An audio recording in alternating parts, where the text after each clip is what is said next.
안녕하십니까, 강창입니다. 지난 시간에는 노후 대비 이 자산 관리라는 관점에서 우리가 이 땅에 대한 집착 또는 집에 대한 집착, 그 고정관념을 어떻게 바꿔야 될 건가 하는 내용에 대해서 말씀을 드렸습니다. 그래서 이제 나이가 60쯤 되면은 가정의 금융자산과 이 부동산의 비중을 반반 정도는 만들어 놔야 된다, 이런 말씀 드렸는데, 그러면 이제 금융자산을 늘려가기 위해서는 지금 같은 이 저금리 시대에 이 어떤 금융자산을 늘려갈 것인가 하는 내용에 대해서 말씀을 드리도록 하겠습니다. 금리가 10몇 퍼센트일 때는 이 망설일 거 없습니다. 예금하면 됩니다. 지금 지나놓고 생각해 보니까 은행이 책임져 주면서 금리를 10몇 퍼센트 줄 때가 얼마나 좋았습니까?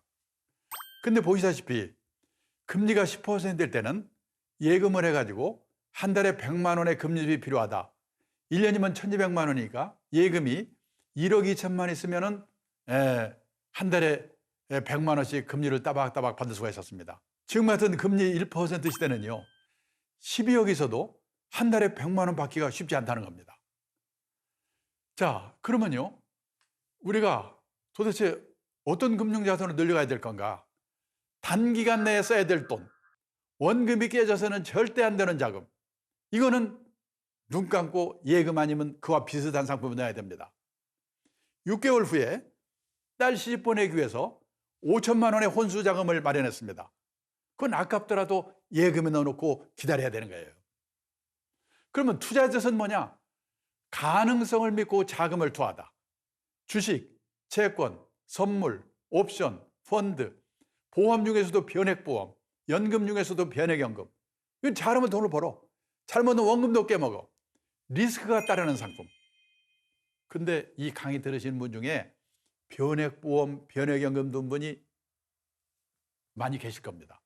더 문제는 뭐냐? 본인이 들었는지 안 들었는지 모르는 분이 더 많습니다. 이게 이름은 보험, 연금으로 되어 있지만 앞에 변액이란 말이 붙어 있으면요, 들어가 보면 펀드거든요. 지금 이걸 모르고 들은 사람이 너무나 많아요. 그렇기 때문에 어디 가서 사느냐가 문제가 아니라 그 펀드를 운영하는 회사가 어딘가를 알아야 되는 거예요. 어려운 걸 많이 하는 게 문제가 아니라 이런 내용을 제대로 알아야 되는 거예요. 이게 투자 상품입니다. 그럼 어떤 돈으로 투자를 해야 되는가? 단기간 내에 써야 될 돈은 따로 마련되어 있고, 그러니까요, 지금 자금이 없는 분들은 무슨 투자를 하는 게 아니라 일을 열심히 해야 돼요. 그리고 돈 좀 모으면 그걸로 적립식으로 목돈을 만들어 가야 되고, 시장에 장기간 묻어둘 각오가 돼 있고, 비상사태가 오더라도 놀라지 않고 참고 기다리겠다는 각오가 되어 있는 돈. 말이 그렇지 이게 쉽습니까? 금리가요, 몇 퍼센트, 10몇 퍼센트면 이런 거 안 하고 살아도 돼요. 지금 1%좀 넘을까 뭐 이 정도니까. 그래서 노후 대비 자금을 만들기 위해서는 투자를 해야 되는데, 이 투자를 하기 위해서는 이런 공부를 하셔야 된다는 거예요. 은행에 갔다 예금만 해도 책임져 주면서 금리를 10몇 퍼센트 주었죠? 몇 가지 직업만 선택하면 평생 보장됐죠? 자, 근데 앞으로는요, 결혼을 하는데도, 그 다음에 이 취직을 하는데도, 직장을 구하는데도, 그 다음에 상품을 사는데도 이 리스크, 불확실성을 테이킹, 안지 않고는 풍요로운 인생을 살 수가 없게 됐다는 게 문제예요. 이제 안전한 직업은 없어요. 그리고 안전한 상품도 없고, 뭔가 불확실성, 리스크를 테이킹, 안아야만이 수익을 낼 수 있고, 그런 세상이 온 겁니다.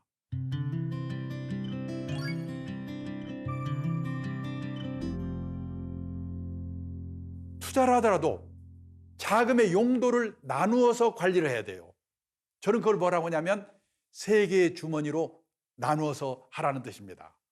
그 주머니가요, 세 개로 나누는데 내가 5천만 원 있다? 1억 있다? 그러면 용도별로 나누는 거예요.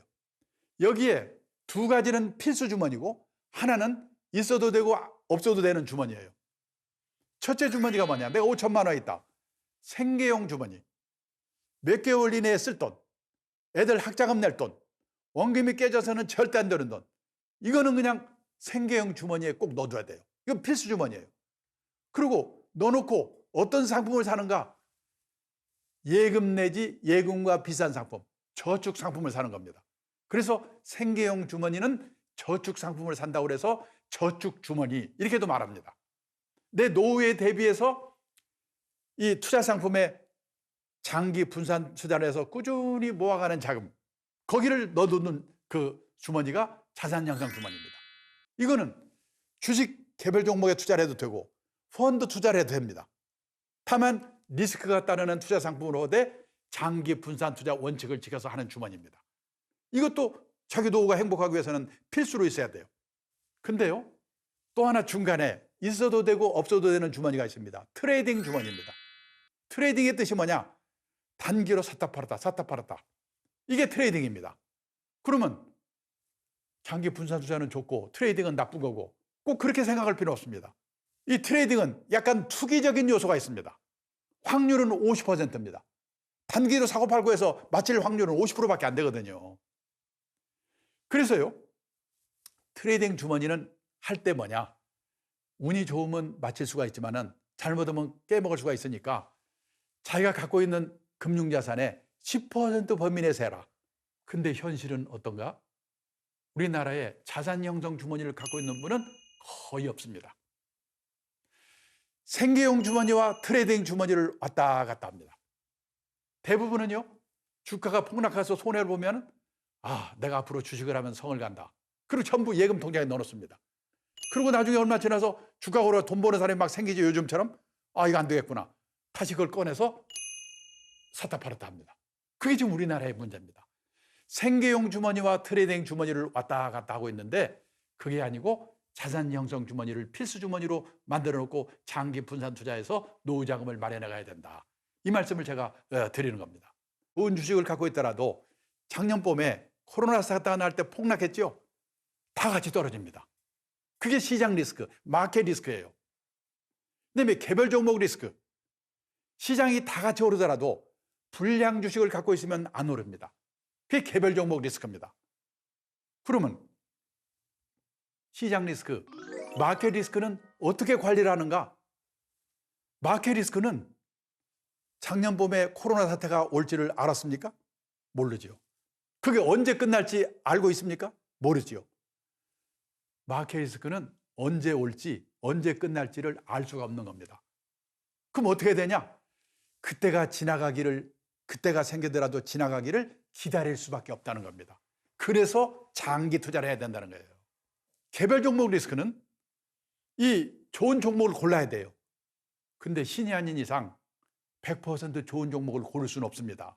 그래서 열심히 기업 방문도 하고 산업 분석도 하고 이렇게 해야 되지만은 100% 우량 종목을 고른다는 보장이 없기 때문에 10종목, 20종목에 분산 투자를 하라는 겁니다. 그래서 분산 투자입니다. 근데 그 분산 투자는 예를 들어서 석유주와 항공주를 같이 삽니다. 그러면 석유값이 오르면 기름값 올랐으니까 항공주는 떨어지죠. 근데 석유주는 오릅니다. 그게 보완이 돼요. 왜 장기 투자, 분산 투자해야 되냐? 마켓 리스크와 개별 종목 리스크를 관리하기 위해서 그런 겁니다.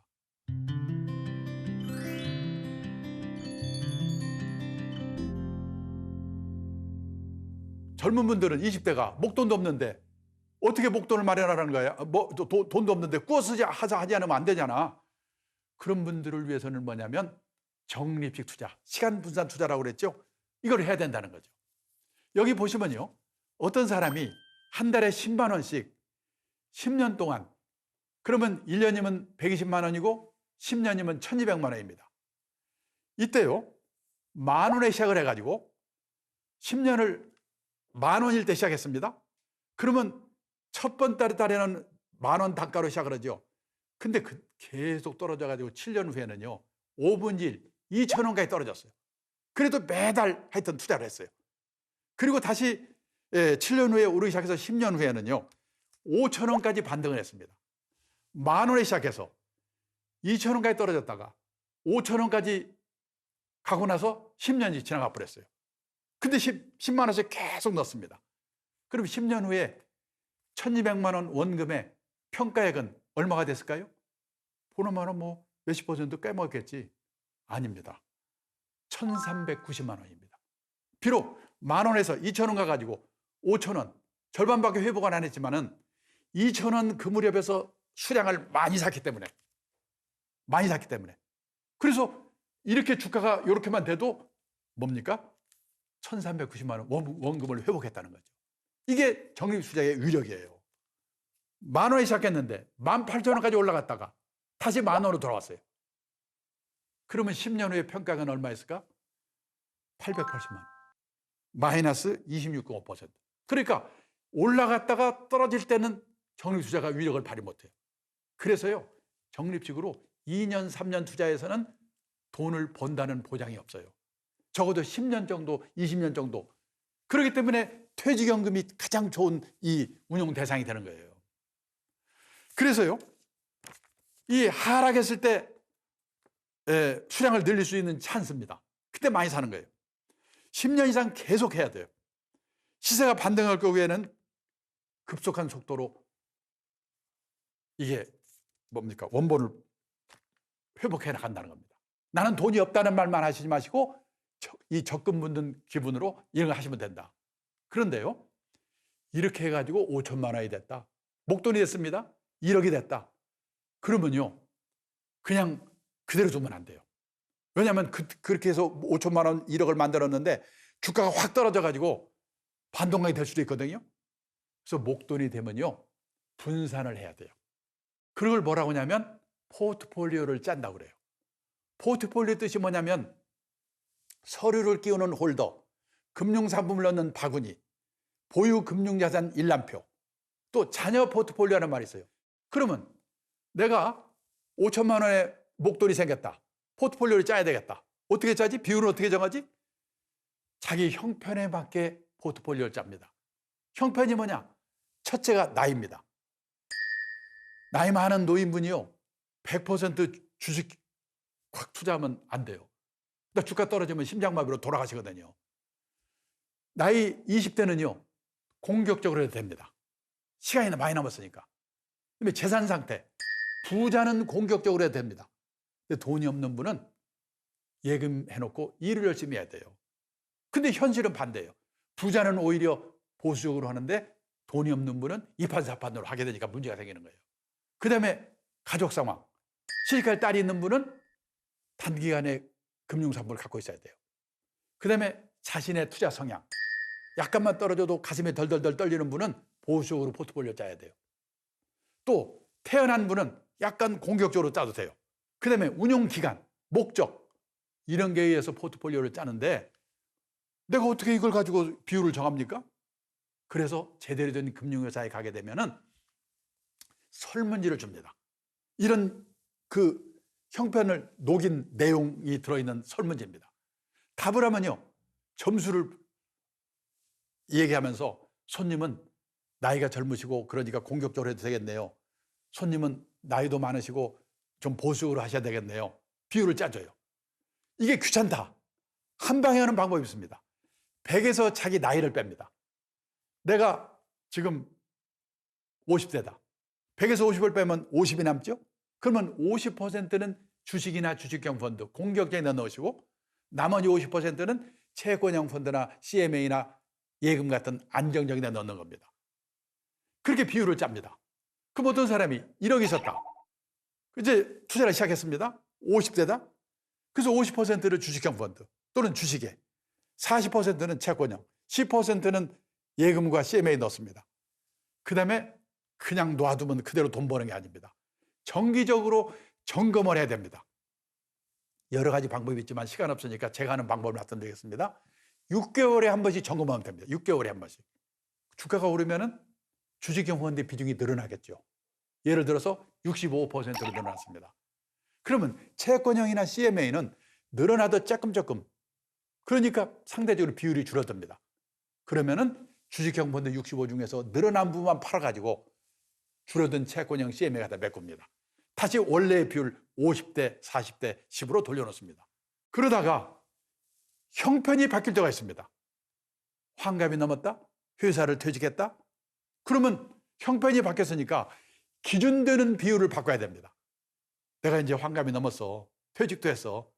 그러니까 60인데 100에서 60이면 40이지. 내가 주식형 지금까지 하던 50은 너무나 많아. 10% 나에 맞게 줄여. 그래서 주식형의 비율은 40%. 그래서 지금 그거를 채권형으로 옮겼습니다. 채권형은 50%. 그러면 CMA, 예금은 10%. 이제부터는 40대, 50대, 10이 기준이 되는 겁니다. 그래서 그 비율로 이렇게 6개월에 한 번씩 조정을 해라는 거예요. 그러면 이 70대가 되면 주식형의 비중, 공격적인 비중이 30이 되겠죠? 이런 식으로 해나가면은, 대박이 터지는 건 모르지만은 꾸준히 몇 %의 수익률을 낼 수는 있을 거다. 복잡한 게 없습니다, 이게. 이걸 한번 실천을 해보시기를 부탁드리면서 제 강의를 끝내겠습니다.